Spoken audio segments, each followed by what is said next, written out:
دنیا میں سب سے پہلا قتل قابیل نے حابیل کا کیوں کیا اور قابیل کو کیا سزا دی گئی، اور قیامت تک ہونے والے تمام قتل کس کے نامہ اعمال میں درج ہوں گے۔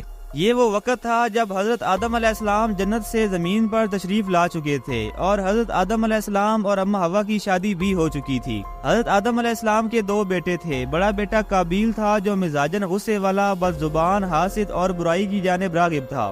قابیل کا ذریعہ معاش کھیتی باڑی تھا، جبکہ چھوٹے بیٹے کا نام حابیل تھا جو انتہائی نیک سیرت، متقی اور پرہیزگار انسان تھا۔ حابیل بھیڑ بکریاں چرایا کرتا تھا اور فارغ وقت میں اپنے والدین کی خدمت کرتا تھا۔ قابیل شکل و صورت میں حابیل سے زیادہ خوبصورت تھا، لیکن حابیل بڑے بھائی قابیل سے زیادہ طاقتور تھا۔ حضرت آدم علیہ السلام حابیل کی حسن اخلاق اور تقوی کی وجہ سے اسے بہت پسند کرتے تھے اور حابیل کو اپنا جانشین مقرر کرنا چاہتے تھے، جبکہ قابیل کی بد اخلاقیوں کی وجہ سے حضرت آدم علیہ السلام اکثر فکر میں رہتے تھے اور وقتاً فوقتاً اسے نصیحت بھی فرماتے رہتے تھے۔ جب حضرت آدم علیہ السلام اور اماں حوا دنیا میں تشریف لائے تو ان کی نسل میں اضافے کے لیے ہر ایک حمل سے ان کو 2 بچے پیدا ہوتے تھے، یعنی جڑواں بچے، ایک لڑکا اور دوسری لڑکی۔ بہن بھائی ہونے کی وجہ سے ان کا نکاح حرام تھا، لہٰذا اللہ تبارک و تعالیٰ نے اس وقت کی ضرورت کے مطابق شریعت آدم علیہ السلام میں یہ خصوصی حکم جاری فرمایا کہ حضرت حوا سے پیدا ہونے والے لڑکے اور لڑکی کا نکاح دوسرے وقت میں پیدا ہونے والے بچوں سے کر دینا جائز ہے۔ اسی حکم کے مطابق قابیل اور حابیل کی شادی بھی ہونا تھی۔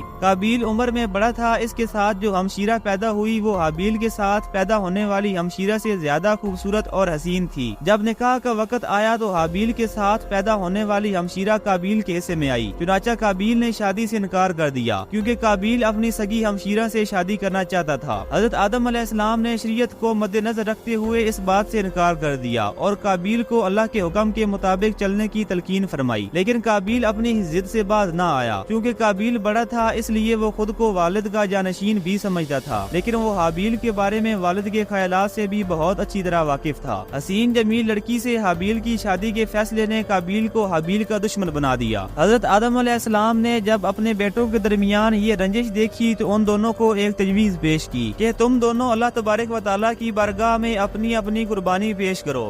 اللہ تعالیٰ تم دونوں میں سے جس کی قربانی قبول فرما لے گا اس لڑکی کی اس کے ساتھ شادی کر دی جائے گی۔ اور حضرت آدم علیہ السلام کو اس بات کا پورا یقین تھا کہ قربانی اس کی قبول ہوگی جس کا حق ہے، یعنی حابیل کی۔ اس زمانے میں قربانی قبول ہونے کی واضح اور کھلی علامت یہ ہوتی تھی کہ آسمان سے ایک آگ آتی تھی اور قربانی کے جانور کو کھا جاتی تھی۔ وہ آگ جس شخص کی قربانی کو کھا جاتی تھی اس کی قربانی کو قبول سمجھا جاتا تھا، اور جس کی قربانی کو آگ نہ کھاتی تھی اس کی قربانی کو اللہ کے حضور قبول نہ سمجھا جاتا تھا۔ حضرت آدم علیہ السلام کے حکم پر دونوں بھائیوں نے قربانی کی تیاری کی۔ حابیل چونکہ بکریاں چراتا تھا اس لیے حابیل نے اپنے ریوڑ میں سے ایک انتہائی خوبصورت بکری پکڑی اور قربانی دینے کا فیصلہ کیا، اور قابیل چونکہ کھیتی باڑی کرتا تھا تو اس نے ایک گٹھا خستہ حال سی فصل کا لیا اور اللہ کے حضور پیش کیا۔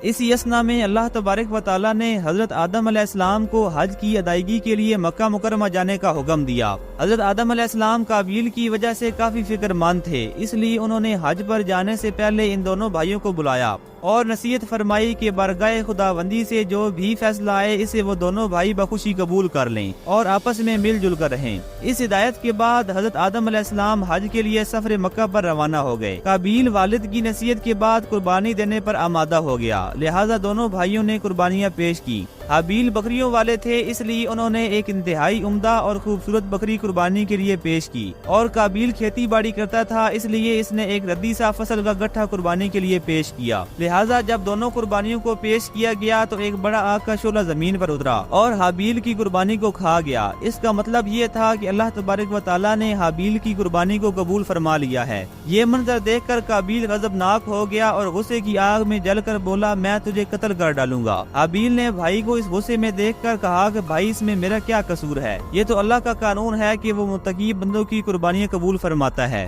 اور اگر آپ مجھے قتل بھی کرنا چاہیں گے تو میں پھر بھی آپ کو قتل نہ کرنا چاہوں گا، کیونکہ مجھے اللہ تبارک و تعالیٰ کا خوف ہے، اور اگر آپ مجھے قتل کر ڈالیں گے تو آپ اپنے گناہوں سمیت میری خطاؤں کا بھی بوجھ اٹھائیں گے، کیونکہ ایک بے گناہ شخص کو قتل کرنے والا مقتول کے تمام گناہ اپنے سر پر اٹھاتا ہے،